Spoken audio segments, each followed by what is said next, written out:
every 30 seconds of thinking. Well, apparently, at some point since then, we've decided that doing things like that is for losers, and we'd be better off using our time teaching kids more important things, like how to brain rot all over the place. I'm kind of joking when I say that, but not really, because I see videos like this. What is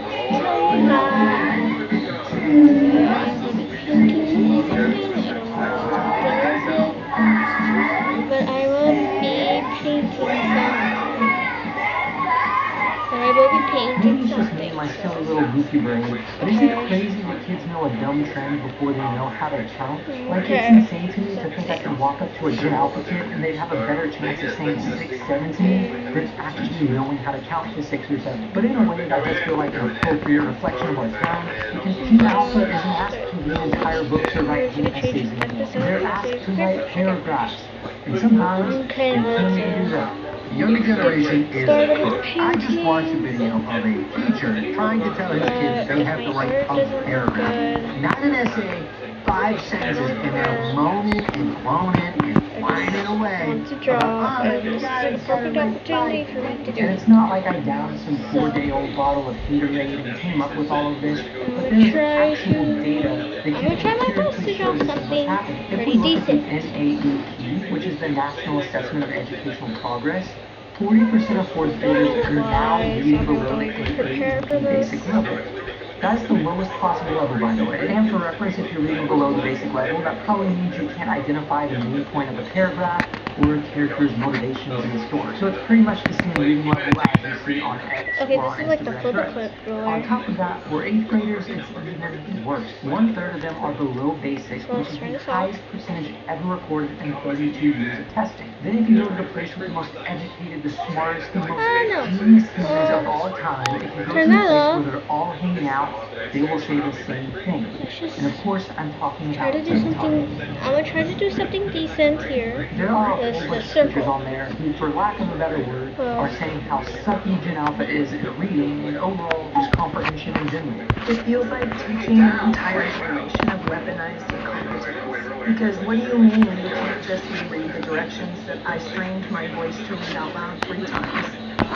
What do you mean you can't just look at the rubric that I made that shows you exactly how to get a grade, and I said if you even wrote a few sentences you could get a 1, which is the security guard stopped by and he was kind of like shocked at how confused the kids were. It's an alternate menu to the outsiders. You get to do whatever you want, and you were given enough information, notice, and preparation. Now you can just sit down and write anything you want. Tony Boy does this, Johnny doesn't die, whatever you want to do. And they're just sitting there like this.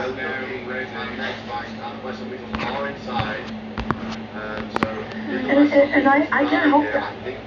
And so I just told him, like, you need to pick up the pencil and write. I can't help you. You need to pick up the pencil and write. So yeah, somehow these Alpha kids can now read iPad with an incredible amount of complexity and dexterity, but then you show them a sentence that's longer than 5 words, and their brain has to reboot. It crashes. You have to give them like 15 minutes before they can speak again. So based off of all of that, here's the question that I have. How do we raise the first generation of kids who grew up fully online and now they can't read?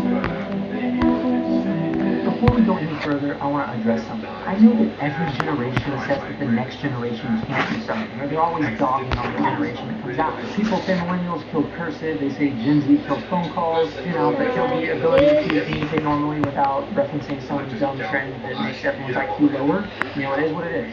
Skibbity toilet Riz, Elite Sigma, Libby Gus, rizzing up baby Gronk, Quality Genesis Wills, wittying outside, no Phantom tax on Skibbity. But in this case, I'm not just being a boomer. Like I mentioned before with the NAEP scores, we can actually empirically see that they're getting worse at reading. And don't get me wrong, I don't have a doctorate or a PhD in looking at numbers, but this definitely does not look good.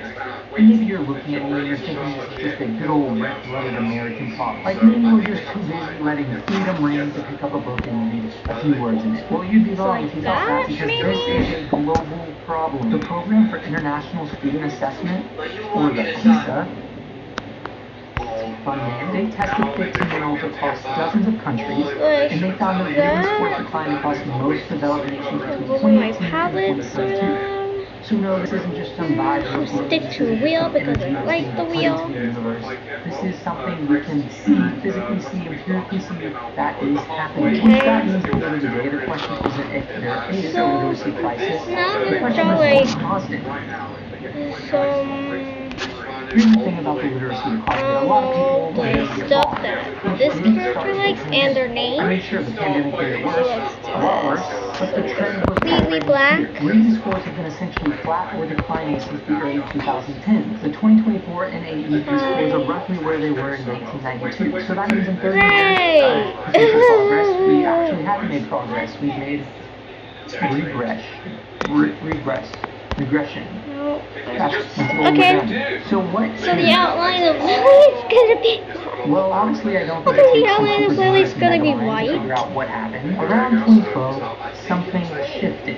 And here's a little video that maybe will That really gives Lily some of the specialties. Today, For some reason, Lily kind of looks like the Pepsi logo. three Like revolutionary products. The first one is a widescreen iPod with touch controls. The second Impressive is a stuff, revolutionary Lily. mobile.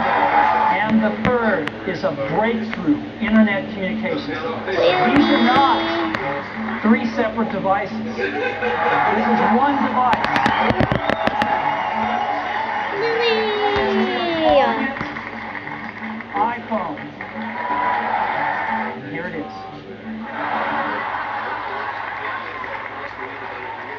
In 2012, teen smartphone ownership crossed the 50% threshold. By 2018, it was 95%. Who would have guessed that giving kids phones and allowing them to nomadically travel across the whole wide web world internet wouldn't be a good idea? Who would have guessed that? Not me. I would have guessed that. I was good. Maybe. I don't know. And here's when things start to get a little bit more interesting. Kids who took Like the that little 2024 hand. NAEP reading tests, they were in kindergarten when the pandemic started. Their entire literacy foundation was built in remote learning, Zoom fatigue, and reduced instructional time. So pretty much their whole literacy foundation was built on a big, massive, heaping pile of dung with a side of cornbread. So the pandemic didn't create the problem, but it did accelerate. It took trends that we saw that were already a little bit concerning, and it compressed them into a very short amount of time. You have got to stop blaming COVID for kids not being able to read and write on grade level. Let's be clear. Kids were not reading and writing on grade level before COVID. It's just that COVID exposed how bad the educational system had become at that time. But it is not COVID's fault. Teachers have been being forced to pass kids along, give away free grades. Let's call a spade if you're going to talk about education. Don't blame COVID for decisions that the school board is making. Don't blame COVID for decisions the Department of Education is making. Okay? COVID just exposed where we are in education. Kids were not reading and writing on grade level years before that. Okay? You're passing kids along through a system and you're expecting them to get what they need. It's not going to happen. And you can't blame teachers either, because teachers, our hands are forced. And you can't blame parents, because parents actually don't even know what's really going on in the school system. Stop blaming COVID. But something deeper was happening than just these tests. Something was happening to attention itself. You've probably at some point in your life heard the statistic that humans have a shorter attention span than animals. Well, that statistic is complete poo. I poo-poo that statistic. It's not right. As it turns out, that statistic is completely and fully made up. Legend. It actually came from a Microsoft report that cited a website called Statistic Brain, which cited no actual research. Multiple journalists had tried to trace the source and found nothing. Also, maybe this is just me, and again, my silly little dumb goofy brain, but do we actually have a way to accurately measure a goldfish's attention span? Like, is that something we can do? Because as far as I know, goldfish aren't really known for filling out surveys. I haven't seen them do that. But speaking about attention and all of that, here's what is true. Attention isn't shrinking, it's fragmenting. Cognitive neuroscientist Marianne Wolf, author of Reader Come Home, has spent decades studying what she calls the reading brain.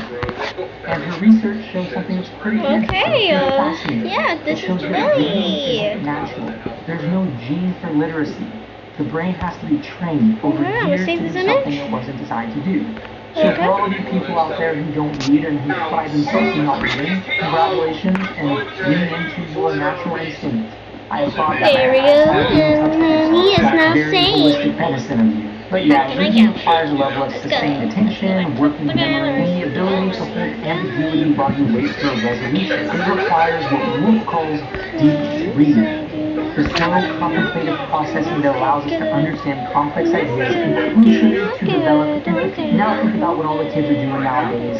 They're all on their little TikToks watching short form content. And think about what this short form content Yep, trains. that's little Lily right there. Dopamine seeking, rapid Cute little context switching, Lily. the ability to process surface level information very quickly and then move on to the next.